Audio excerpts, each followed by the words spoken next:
এই বাংলাদেশে আর কোনো ফ্যাসিবাদ স্বৈরাচার যেন পুলিশ সদস্যদেরকে দেশ এবং জনগণের স্বাধীনতার বিরুদ্ধে ব্যবহার করতে সক্ষম না হয়।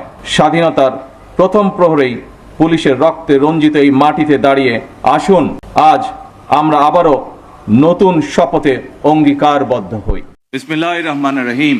পুলিশ সপ্তাহ 2026 উপলক্ষে ঐতিহাসিক রাজারবাগ পুলিশ লাইন্সের প্যারেড গ্রাউন্ডে উপস্থিত মন্ত্রী পরিষদের সদস্যবৃন্দ, উপদেষ্টা এবং জাতীয় সংসদের সদস্যবৃন্দ, ইন্সপেক্টর জেনারেল অফ পুলিশ, বিভিন্ন পর্যায়ের পুলিশ কর্মকর্তা ও সদস্যগণ এবং সম্মানিত সুধীমণ্ডলী, আসসালামু আলাইকুম।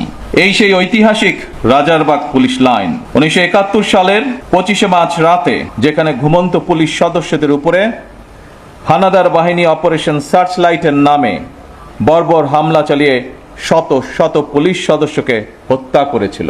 আমি আজকের অনুষ্ঠানে প্রথমেই বাংলাদেশের মুক্তিযুদ্ধে পুলিশ শহীদ সকল সদস্যকে শ্রদ্ধা ভরে স্মরণ করছি। শুধুমাত্র স্মরণের মধ্যে দিয়েই আপনাদের আমাদের দায়িত্ব শেষ হয়ে যায় না।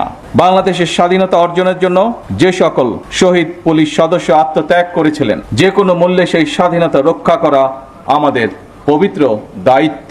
এই বাংলাদেশে আর কোনো ফ্যাসিবাদ স্বৈরাচার যেন পুলিশ সদস্যদেরকে দেশ এবং জনগণের স্বাধীনতার বিরুদ্ধে ব্যবহার করতে সক্ষম না হয়।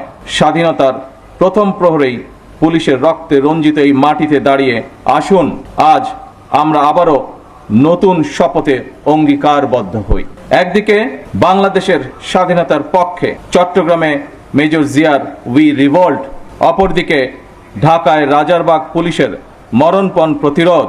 এরপর স্বাধীনতার লড়াই থেকে বাংলাদেশের স্বাধীনতাকামী মানুষের পিছিয়ে থাকার আর কোনো সুযোগ ছিল না।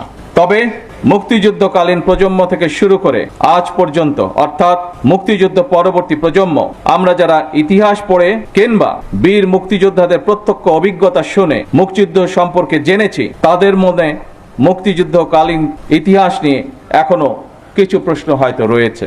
1971 সালের উত্তাল মার্চে জনগণ যখন স্বাধীনতাকামী মানুষের মনে টান টান উত্তেজনা, এমন পরিস্থিতিতে তৎকালীন পশ্চিম পাকিস্তান থেকে যখন ঢাকায় প্রতিদিন হাজার হাজার সৈন্য জড়ো করা হচ্ছিল, এমন পরিস্থিতিতে সকল পুলিশ সদস্যদেরকে রাজারবাগ পুলিশ লাইন্সে একসঙ্গে জড়ো করে রাখার পেছনে তৎকালীন রাজনৈতিক নেতৃত্বের কি যুক্তি বা কৌশল কাজ করেছিল, বাংলাদেশের স্বাধীনতা এবং মুক্তিযুদ্ধ সম্পর্কে যারা এখনো গবেষণা করছেন, এটি এখন তাদের জন্য একটি গবেষণার বিষয় হতে পারে বলে আমি মনে করি। উপস্থিত পুলিশ কর্মকর্তা এবং সদস্যবৃন্দ, আনন্দ কোনো আয়োজনে এতক্ষণ আপনাদের বর্ণিল প্যারেড সকলে উপভোগ করেছে। আমার কাছে এটি শুধু একটি আনুষ্ঠানিকতা মনে হয়নি, বরং এটি ছিল পুলিশ সদস্যদের শৃঙ্খলা, আত্মমর্যাদা, দায়িত্ববোধ এবং সুন্দর ভবিষ্যতের দিকে দৃপ্ত পায়ে এগিয়ে চলার অবিচল অঙ্গীকারের বহিঃপ্রকাশ।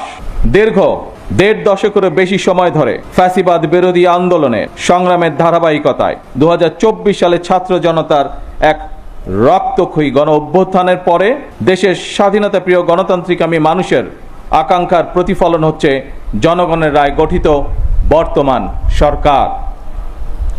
বছরের পর বছর ধরে অসংখ্য হামলা মামলা শিকার, নিপীড়িত, নির্যাতিত অধিকার হারা মানুষ বর্তমান গণতান্ত্রিক সরকারের সময় শান্তি এবং নিরাপত্তা চায় জনগণ। দেশের জনগণের শান্তি এবং নিরাপত্তা নিশ্চিত করা আপনাদের কার্যক্রম, অর্থাৎ পুলিশের ভূমিকার উপরেই সবচেয়ে বেশি নির্ভরশীল। আপনারা জনগণের জানমালের নিরাপত্তা নিশ্চিত করতে সাধ্য এবং সামর্থ্যের সবটুকু দিয়ে চেষ্টা করবেন, এটি আপনাদের কাছে বর্তমান সরকারের প্রত্যাশা। উপস্থিত অফিসার এবং পুলিশ বাহিনী সদস্যবৃন্দ, ত্রয়োদশ জাতীয় সংসদ নির্বাচন প্রমাণ করেছে বাংলাদেশ পুলিশের পক্ষে দক্ষতা এবং পেশাদারিত্বের সঙ্গে দায়িত্ব পালন সম্ভব। শুধু দেশেই নয়, জাতিসংঘ শান্তিরক্ষা কার্যক্রমেও বাংলাদেশ পুলিশ দক্ষতা এবং সুনামের সঙ্গে কাজ করে যাচ্ছে। বিশ্বের বিভিন্ন দেশে শান্তি প্রতিষ্ঠা, আইন শৃঙ্খলা রক্ষা এবং মানবাধিকার সুরক্ষায় আমাদের পুলিশ সদস্যরা পেশাদারিত্ব, সাহসিকতা ও মানবিকতার উজ্জ্বল দৃষ্টান্ত স্থাপন করেছেন। জাতিসংঘ শান্তি মিশনে নারী পুলিশ সদস্যদের ভূমিকাও আন্তর্জাতিকভাবে প্রশংসিত হয়েছে। সুতরাং শুধু বিদেশেই নয়, দেশের জনগণের সঙ্গেও পুলিশের মানবিক আচরণ প্রত্যাশিত। এই অনুষ্ঠানে, এই পর্বে কিছু সময় পরেই আমি কল্যাণ প্যারেড অনুষ্ঠানে আপনাদের সঙ্গে যোগ দেব। সেই অনুষ্ঠানে সারা দেশের পুলিশ কর্মকর্তা এবং সদস্যগণ অনলাইনে যুক্ত থাকবেন। সেই অনুষ্ঠানেও আপনাদের সঙ্গে আমি আরও কিছু বক্তব্য উপস্থাপন করব। এই প্যারেডে অংশগ্রহণকারী পুলিশ এবং র্যাবের যেসব কর্মকর্তা এবং সদস্যগণ নিজেদের দক্ষতার প্রমাণ রেখেছেন, যারা এমন একটি মনোমুগ্ধকর আয়োজন সুন্দরভাবে সম্পন্ন করেছেন, আপনাদের প্রত্যেককে ধন্যবাদ এবং অভিনন্দন জানাই। বাংলাদেশ পুলিশ সপ্তাহ 2026-এর সার্বিক সাফল্য কামনা করছি। আল্লাহ হাফেজ। বাংলাদেশ জিন্দাবাদ।